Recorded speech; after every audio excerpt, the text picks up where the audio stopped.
السلام علیکم ورحمۃ اللہ وبرکاتہ۔ یہ تحریر شاید کسی ناسبی نے ادھر بھیجی ہو کہ بھائی کو انہوں نے ادھر سوال پوچھا، ڈاکٹر صاحب نے جواب بھی دیا۔ سب سے پہلے ان کی جو ہے نا خام خیالی ہے، قرآن پاک میں باقاعدہ آیات آئی ہیں، وَإِن زَنَهُ لِسُلْمٍ فَلَنَجْنَهَا وَتَوَكَّلْ عَلَى اللَّهِ۔ اللہ رب العزت فرماتے ہیں اگر وہ صلح کی پیشکش کریں تو تم قبول کر لو اور توکل اللہ کر دو۔ اگر ان کے دلوں میں قدورتیں بھی ہوں تم اللہ پر توکل کرو۔ جس طرح حضرت علی کرم اللہ وجہ نے جنگ کی ہے معاویہ کے ساتھ، کبھی صلح نہیں ہوئی معاویہ کے ساتھ حضرت علی کی۔ معاویہ نے وقت کو ٹالنے کے لیے نیزوں پر قرآن کھڑے کر کے مذاکرات کی دعوت دی۔ یہ نہیں کہا کہ ہم صلح کرتے ہیں، یہ کہا کہ جی ہمارے اور آپ کے درمیان قرآن کو پہ فیصلہ کرتے ہیں۔ تو قرآن کی طرف اگر وہ آتے ہیں ٹھیک ہے، مذاکرات کی انہوں نے دعوت دی تو مذاکرات ہوئے، اور وہ مذاکرات پائے تکمیل تک نہ پہنچے۔ ہوا کیا، حضرت علی کی طرف سے مذاکرات کرنے کے لیے ایک شخصیت بھیجی گئی جن کا نام تھا ابو موسیٰ اشعری۔ معاویہ کی طرف سے مذاکرات کرنے کے لیے آئے حضرت عمرو بن عاص۔ ان دونوں نے بیٹھ کر ایک معاہدہ کر لیا کہ ہم دونوں ہی مل کر حضرت علی کو بھی معزول کر دیتے ہیں ادھر، اور حضرت معاویہ کو بھی معزول کر دیتے ہیں، اور مسلمانوں کو کہتے ہیں کہ مل کے آپس میں ایک تیسرا بندہ جو ہے نا چن لو جو تم میں بہتر ہو، اور یہ جنگ و جدل بند کرو۔ یعنی کہ قصاص پی گئے۔ وہ جو قصاص کرتے تھے نا، وہ حکمین حضرت ابو موسیٰ اشعری تو قصاص لینے والوں میں سے تھے ہی نہیں۔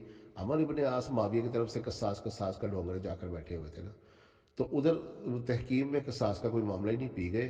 حضرت عثمان مارے گئے تو مارے جائے۔ انہوں نے کہا معاویہ کو بھی معزول کر دیتے ہیں، معاویہ حکمران تھا، گورنر تھا شام کا۔ حضرت علی کو لوگوں نے خلیفہ چنا، معاویہ نے نہیں مانا، حضرت علی نے اسے معزول کیا۔ اب ایسا کرتے ہیں، جنگ و جدل ہو رہی ہے، ان دونوں کو ہی ہم اگر ہٹا دیں تو تیسرا بندہ کوئی چن لے تو یہ جنگ ختم ہو جائے۔ یہ انہوں نے کہا حضرت ابو موسیٰ اشعری سے۔ حضرت ابو موسیٰ اشعری بھی مان گئے۔ اب جب مسجد کوفہ میں آئے تو انہوں نے کہا چلیں جی پہلے آپ اعلان کریں، آپ کیا کہتے ہیں۔ تو حضرت ابو موسیٰ اشعری نے کہا کہ جی میں حکم ہوں حضرت علی کی طرف سے۔ تو ہم نے بیٹھ کے ایک فیصلے تک چلے گئے ہیں، اور حضرت علی کو میرا فیصلہ بھی منظور ہے، اور معاویہ کو ابو عمر ابن عاص کا فیصلہ منظور ہے، کیونکہ حکمین آپس میں آئے ہیں۔ پہلے حکم نے کہا کہ میں اپنے طرف سے جو حضرت علی کو معزول کرتا ہوں، تو ادھر ممبر پر چڑھا عمر ابن عاص، اس نے مکر گیا، اس نے کہا میں معاویہ کو بالکل گورنری سے معزول نہیں کرتا، حالانکہ معاویہ کا اس وقت تک کبھی دعویٰ ہی نہیں تھا کہ وہ حکمران بن سکتا۔ اس نے کہا میں معاویہ کو امیر المومنین مانتا ہوں۔ ادھر جناب ایک دوسرے کو گالم گالی، اس نے کتا کہا، اس نے گدھا کہا۔ لو جی یہ تحکیم ڈٹائی میں پڑ گئی، کہا کیا اور مکر گئے، دھوکہ دیا۔ یہ صحابی بھی ایسے بھی ہوتے ہیں، وعدہ عہد و پیمان کچھ کیے، ممبر پر بیٹھ کر کہا کہ نہیں میں نہیں کرتا۔ تو اس سے جو ہے نا وہ جو تحکیم کا جو فیصلہ تھا نا، وہ اس طرح بس وقت گین کیا انہوں نے، اور کبھی صلح نہیں ہوئی۔ اور اس پر حضرت علی کے لشکر سے ایک 12,000 کا لشکر الگ ہو گیا، اور انہوں نے کہا کہ معاویہ واجب القتل تھا، اس کے ساتھ تحکیم کرنے کی ضرورت ہی نہیں تھی، اس کو قتل کرو، اڑا دو اس کو، یہ اس قابل ہی تھا اس کے ساتھ مذاکرات کیے جائے۔ لہٰذا یعنی الحکم الا للہ، حکم تو صرف اللہ ہے، آپ نے بندوں کو حکمن بنا کر غلطی کی، اے علی آپ بھی کافر ہو گئے، توبہ کرو، واپس آؤ اسلام میں۔ معاویہ کو وہ پہلے کافر قرار دے رہے تھے، تو لہٰذا یہ خارجیوں کا ایک گروہ الگ ہو کر نکل گیا، جس کی بشارت اللہ کے نبی نے دی ہوئی تھی۔ تو کہاں ہوئی جی معاویہ کے ساتھ صلح؟ کوئی صلح نہیں ہوئی معاویہ کے ساتھ۔ اس کے بعد کہا جی حضرت حسن نے بھی صلح کر لی۔ حضرت حسن رضی اللہ تعالیٰ عنہ کی جب لشکر لے کر نکلے تو ادھر پھر معاویہ نے وہی پینتھرا بدلا، پہلے جنگ ہارتے ہارتے نیزوں پر قرآن کھڑا کر لیا۔ اللہ کے نبی نے کہا تھا کہ میں دو چیزیں چھوڑے جا رہا ہوں، قرآن اس میں ہدایت ہے، نور ہے۔ اللہ کے نبی نے یہ کہا تھا کہ اس کو نیزوں پر کھڑا کر لینا۔ آج کے دور میں نیزے نہیں، کلاشن کوف کے ساتھ کوئی قرآن باندھ کے اوپر اٹھا لے تو اسے اچھا کہا جائے گا؟ معاویہ نے یہ حرکت کی، اور اہل بیت کو کہا سینے سے لگانا دوسرا، تو اہل بیت کو بھی نیزوں پر اٹھا لیا، سر کاٹ کے، حضرت حسین کا سر کاٹ کے نیزوں پر ہی لگایا انہوں نے۔ بہرحال جب معاویہ بن سفیان نے حسن بن علی کو دیکھا کہ لوگوں نے موت پر بیعت کی ہے ان کی، تو اس پر معاویہ بن سفیان نے حضرت حسن کو صلح کی پیشکش کی۔ حضرت حسن علیہ السلام تو جنگ کرنے کے لیے آئے تھے معاویہ سے، باقاعدہ بہترین لشکر، پہاڑ جیسا لشکر لے کر آئے، تو ادھر معاویہ کو عمر بن عاص، وہی جس نے حکمین کا مشورہ دے کر مکر گئے، اور پھر یہ مشورہ دیا معاویہ میں اپنی آنکھوں سے وہ لشکر دیکھ کر آیا ہوں جو موت پر بیعت کر کے آ رہا ہے، تو کیا کریں معاویہ سے؟ اس نے پوچھا صلح کی پیشکش کر دو، صلح کرو۔ اور حضرت حسن کے جنرل خرید لیے، پیسہ دے دیا، اور وبا پھیلا دی کہ جی کیس تو مارے گئے ہیں جو حضرت حسن کے سپہ سالار تھے۔ لشکر میں بھی بھگدڑ مچ گئی، اور بڑے بڑے جرنیلوں کو خرید لیا معاویہ نے پیسہ دے کر، اور کہا کہ انہوں نے خطوط لکھ دیے، یہ پیسہ ہم نے لے لیا، ہم حسن کے ساتھ تو ہیں لیکن میدان جنگ میں حسن کو گرفتار کر کے تیرے آگے پیش کر دیں گے۔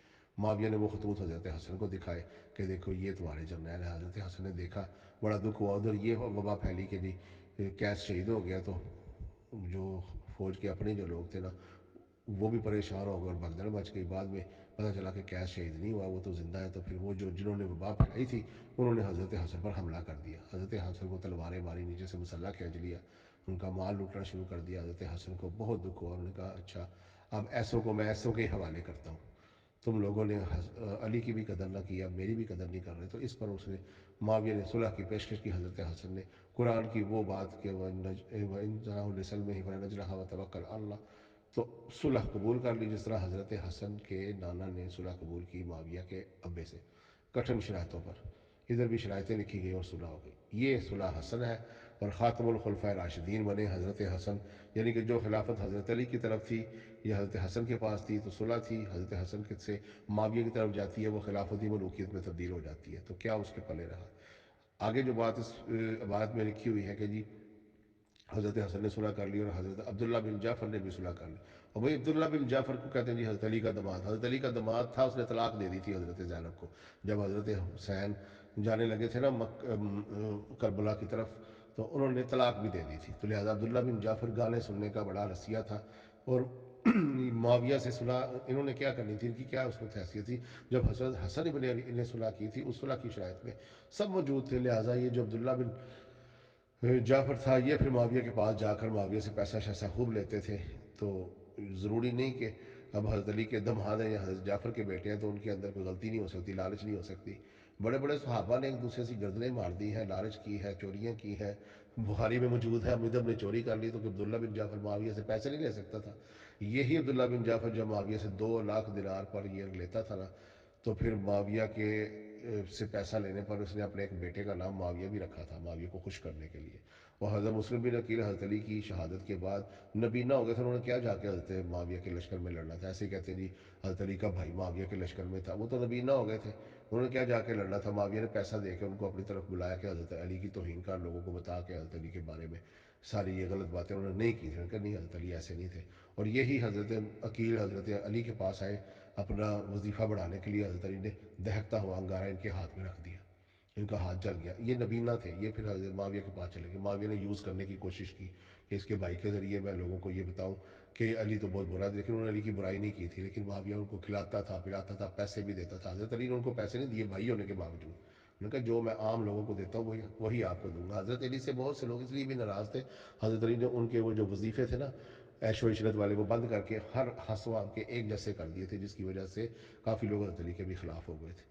معاویہ پیسہ پھینک تماشا دیکھ والا بندہ تھا، وہ پیسہ بانٹتا تھا، ریشمی پوشاکیں، بہترین دسترخوان، کھانا پینا، اشرفیوں کی تھیلیاں، جو جتنی تعریفیں کرتا اتنا پیسہ پاتا۔ تو حضرت علی کوئی چھوڑ چھوڑ کر لوگوں نے جانا تھا، اور حضرت علی کا حق پر ہونے کی دلیل یہ نہیں ہے کہ حضرت علی کے 7 بندے ہوں گے تو حضرت علی حق پر ہوں گے، ساری امت اس وقت حضرت علی کے خلاف ہو جاتی، اکیلے حضرت علی حق پر تھے۔ تو لہٰذا ہمیں یہ بتایا نہ جائے کہ عبداللہ بن جعفر معاویہ بن سفیان کے پاس چلے گئے، حضرت عقیل معاویہ بن سفیان کے پاس چلے گئے اور صلح حسن ہو گئی۔ تو بھئی صلح کا مطلب یہ ہوتا ہے کہ جب قتل و غارت گریاں ہو رہی ہوتی ہیں صلح کی شرائط پر ایک دوسرے کے ساتھ جنگ بندی کا مطلب یہ ہوتا ہے آگے مزید قتل و غارت گریاں نہ ہوں، جو ناحق قتل و غارت گریاں ہوگی اللہ تعالیٰ فَمَن يَعْمَلْ مِثْقَالَ ذَرَّةٍ خَيْرٍ يَرَهُ وَمَن يَعْمَلْ مِثْقَالَ ذَرَّةٍ شَرٍّ يَرَهُ کے تحت ایک رائی کے دانے بھی کے برابر بھی شر اور خیر کو ضائع نہیں ہونے دے گا۔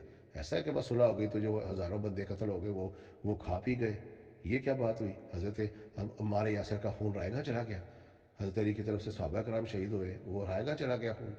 ان لوگوں کو اتنا بھی اللہ کا خوف نہیں ہے، معاویہ کو بچاتے بچاتے خود دین سے باہر نہ نکل جائے۔ غلط کو غلط کہنا اللہ اور اس کے رسول کی سنت ہے۔ محدثین محققین یہ ساری باتیں لے کر آئے، اگر یہ باتیں بیان کرنا صحیح نہ ہوتا تو وہ لاتے ہی کیوں اپنی کتابوں میں؟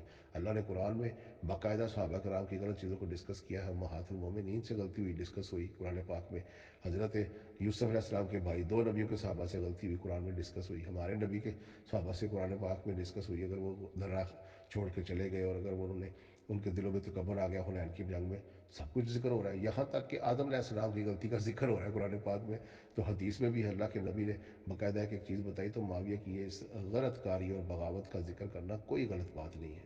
تو ہمیں یہ نہ یہ لوگ بتائیں ناصبی کہ جی فلاں سے صلح ہو گئی اور فلاں سے صلح ہو گئی، کوئی صلح نہیں ہوئی، جو صلح ہوئی وہ بھی قدورتوں والی صلح تھی، دلوں میں بغض تھا، اور وہ سارا عیاں ہو گیا جب حضرت حسن نے خلافت دے دی تو پھر کیا معاویہ نے، حضرت علی کے چاہنے والوں کو قتل کیا جا رہا ہے، ممبروں پر لعنتیں کی جا رہی ہیں، حجر بن عدی کو قتل کیا جا رہا ہے، کہیں دین کو پامال کیا جا رہا ہے، کہیں جو ہے عیدین کے خطبے پہلے کر دیے گئے، کہیں حج تمتع بدلا جا رہا ہے، کہیں زکوٰۃ کا نظام بدلا جا رہا ہے، کہیں نمازوں کے اوقات بدلے جا رہے ہیں، یہ سارا کام کیا، کہیں مروان جیسے لانتی کو مصر مدینے کا گورنر بنایا جا رہا ہے، کہیں صحابہ کرام کو چھوڑ کر ولید بن عقبہ جیسے شرابیوں کو امیر بنایا جا رہا ہے، کہیں صحابہ کو چھوڑ کر یعلا بن امیہ جیسے کو جو ہے بصرہ کا حکمران بنایا جا رہا ہے، کہیں صحابہ کو چھوڑ کر یزید جیسے غلیظ انسان کو امت پر مسلط کر کے دنیا سے جا رہے ہیں۔